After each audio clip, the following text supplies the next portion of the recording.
السلام عليكم ورحمة الله تعالى وبركاته. إخواني أخواتي، في هذا الفيديو الجديد الموضوع محزن جدا ومضحك جدا.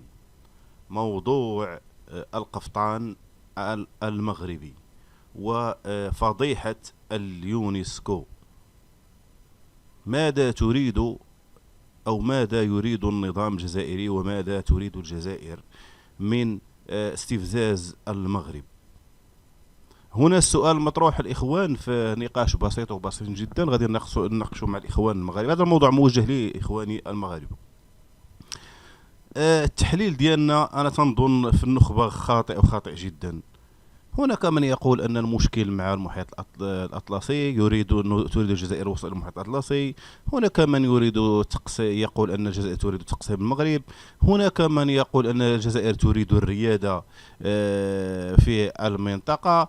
هناك من يقول هناك مجموعة من المبررات، ولكن مع كامل الأسف المبررات بسيطة وبسيطة جدا، بل أنه يجب وضع الأصبع على الجرح. موضوع الجزائر الأول والأخير هو الهوية.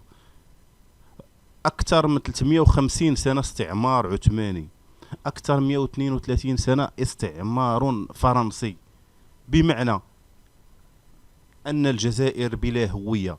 الجزائر تبحث لها عن هوية.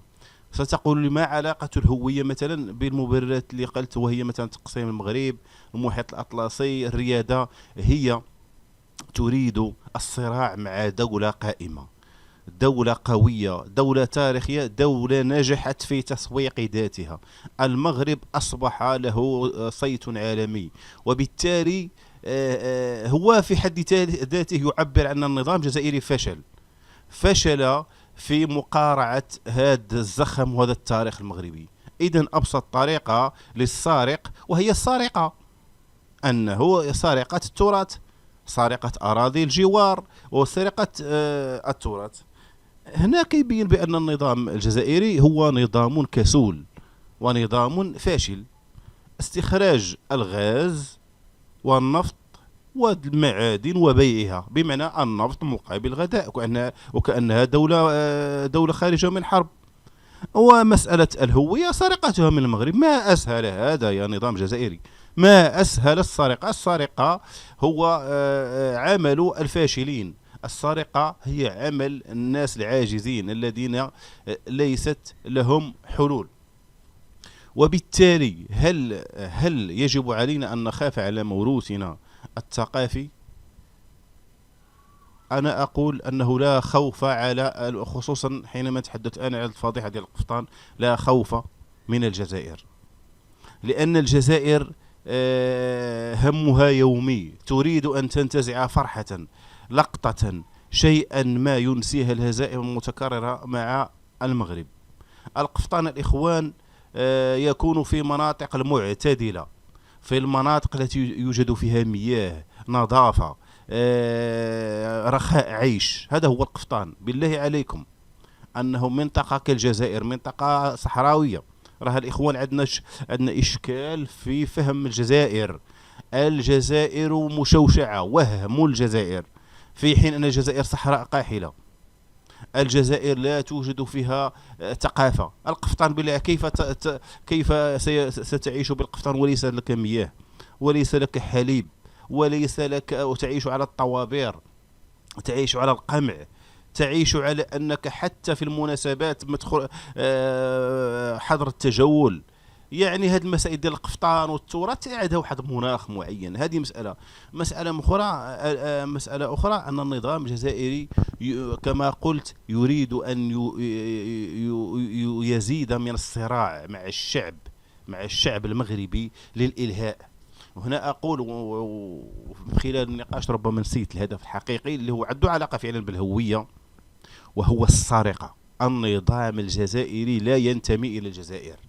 النظام الجزائري نظام ديكتاتوري سارق، وبالتالي هو يدكي هذه الصراعات من أجل الهروب من المواجهة. بالله عليكم، هل ترون أن الجزائري يتكلم عن عن تطور في المغرب، عفوا في الجزائر؟ هل ترون أن الجزائر يتحدث عن ذهب الغاز؟ هل ترون الجزائر يحاسب الجزائر على الأسلحة؟ هل ترون أن هناك مجتمع مدني، أحزاب، صحافة في الجزائر؟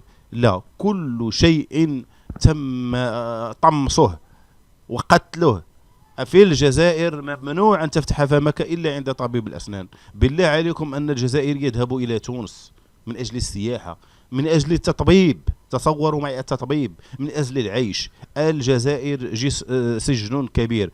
هاد مسألة تاع اليونسكو، مسألة ديال القفطان، هذا هو صراع ستصنعه المخابرات الجزائرية لإلهاء شعب مبردع.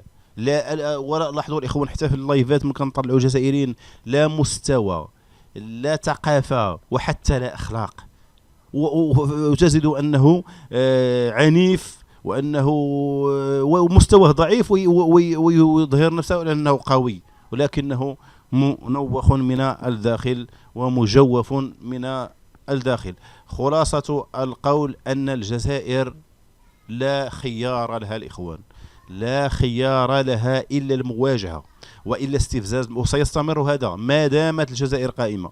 وهذا يبين هذه سرقة التراث أن الجزائر فشلت في صناعة دولة، في صناعة هوية، وبالتالي تقاسم الهوية مع المغاربة، استفزازهم، الصراع معهم هو من يضفي على الجزائر الوجود. الجزائر غير موجودة إلا بالصراع. هنا خصنا ندبر احنا الإخوان الصراع، لأن الجزائر تسقط لوحدها. شكرا على صبركم، وشكرا على قبولكم على هذا الرأي المتواضع، وإلى فيديو لاحق. وأتمنى أن تشتركوا في القناة وشوية ديال الجيمات والتعليقات، وإلى فيديو لاحق. وشكرا إخواني لكم، وإلى اللقاء.